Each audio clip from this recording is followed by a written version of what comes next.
Y'all really bullied the hell out of that company, and I am all here for it. I know I'm a tad bit late to the game, but just in case you haven't heard, Marvel Rivals released their new summer skin line and they added Storm to it. And it was a pretty big deal because Storm has been one of those characters who just has not gotten a legendary or solid skins in a while. And they added Storm to the summer line at the last minute. You could tell that NetEase did not give a shit. They really just gave her a bathing suit, an emote, and then that was really it. In the trailer, they showed that she had 3 recolors, but it was really just 2 recolors in comparison to the other Summerline skins where they all had 3 recolors, or 3 different colors, I mean. Storm only got 2. She didn't get a cool MVP, she didn't get any ultimate VFX, which every summer skin line did, or female summer skin line, because I don't know if the males got any upgrades to their ults or anything. But here we are.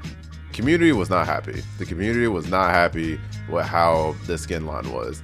And this was something that didn't need to happen. This didn't need to happen because all NetEase needed to do was to put in the same effort that they give to their other female characters to Storm. That's it. And people are trying to give the excuse like, well, people don't really play her or whatever. Okay, Black Widow got a legendary before Storm did. I see way more Storm players. I fought more Storm players than any other Black Widow player. And that was before her rework. I see more Black Widow players now since the rework, so it kind of makes sense. But beforehand, there was maybe 5 Black Widow players, and one of them threw a Marvel Rivals tournament, which probably prompted them even more to rework Black Widow. But it still stands.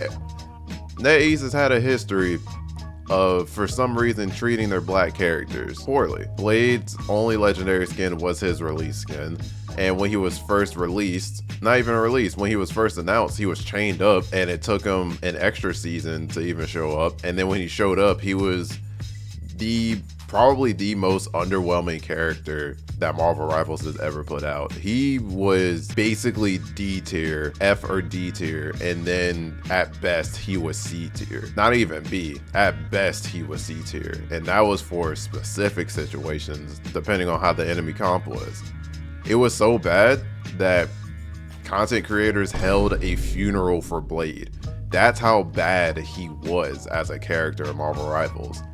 And so since there was such a big deal about that, NetEase even made a joke saying, hey, there's no need to have a funeral for him. We buffed him. They did have to buff him, I believe, one more time before he was a viable pick.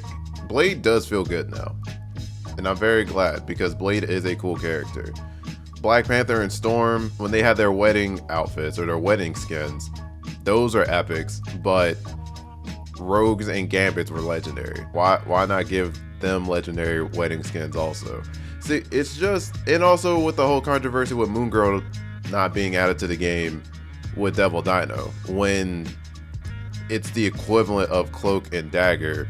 When you talk about Cloak, you're talking about Dagger and vice versa. When you're talking about Devil Dino, you're also talking about Moon Girl. They are a paired duo. You can't have one without the other. I mean, you could like temporarily, but they are always shown together. And they decided to not do that for Moon Girl. And their excuse was saying that they didn't want to add a child model to the game. And then people were saying, why don't you just age her up? Y'all did that for Penny Parker. Penny Parker has always been shown to be a kid with a mech. Then for Marvel Rivals, they made her 18. I mean, you don't really see Penny in the game, but there's a model for her at least. So on top of all the controversy of how NetEase has been treating their black characters, it was bound to come to a boiling point when it came to the Storm summer skin. And now people are sick of it. They can't defend it. NetEase couldn't defend it, so they had to walk back and say that they are going to turn into a legendary and they're going to put in more effort for it and it's going to be upgraded. So if you bought the skin already, it will be upgraded to a legendary. And on one hand, I think it's cool that they're like, hey, you're right, we should have done better. let's make it to a legendary. But the thing about that is y'all have to put in more effort to make it to a legendary when you should have just started off making it a legendary to begin with. All y'all had to do was make sure that Storm's skin was given the same amount of effort that the other skins were getting. And that's really all that the player base is asking for, because you have a small batch of black characters in Marvel Rivals, and y'all treat them poorly, which is wild because Blade, Storm, and Black Panther are well-known black characters for the Marvel universe, and they're cool characters. But for some reason, y'all don't want to put in any effort for them. And people have been calling NetEase out, and then when the Storms get released, it couldn't be avoided anymore. People are like, y'all need to change this. Like, what the fuck is wrong with y'all type thing? And of course, y'all have people who think people complaining about Storm's skin are being a bunch of babies or whatever. I feel like if Storm's skin was the only thing that happened and not bringing up all the other ways that they've been treating their black characters, I don't think anything would have been done, to be honest with you. It was the buildup of them constantly doing weird stuff and treating their black characters weird that broke the camel's back. Or the Storm skin was the straw that broke the camel's back, because there has been a lot of discourse on how NetEase treats their black characters, not even just their characters, but their black creators. Like on my feed, I see a lot of black Marvel Rival content creators, but I rarely see any of them get invited to the major Marvel Rivals tournaments, which is crazy because the black creators aren't small. They are pretty prominent in the Marvel Rivals community. NetEase is rightfully being called out for it, and now they have to walk it back, and now they're trying to fix what they did with the Storm skin, and I feel like they should fix it, but it didn't have to be this way. All y'all had to do was treat your characters equally, and that should not be hard.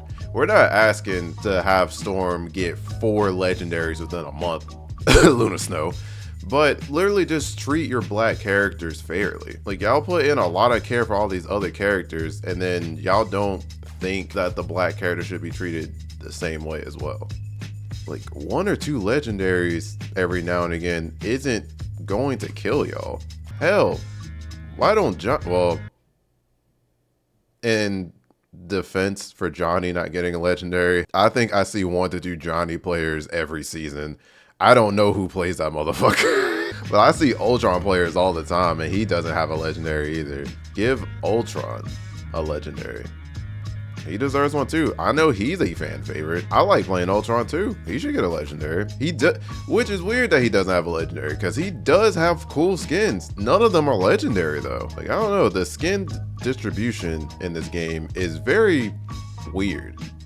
Take whatever budget y'all have for Luna Snow, cut that shit in half, and give it to the other characters so they can get legendaries. Stop giving Luna Snow all the legendaries. Stop giving Psylocke.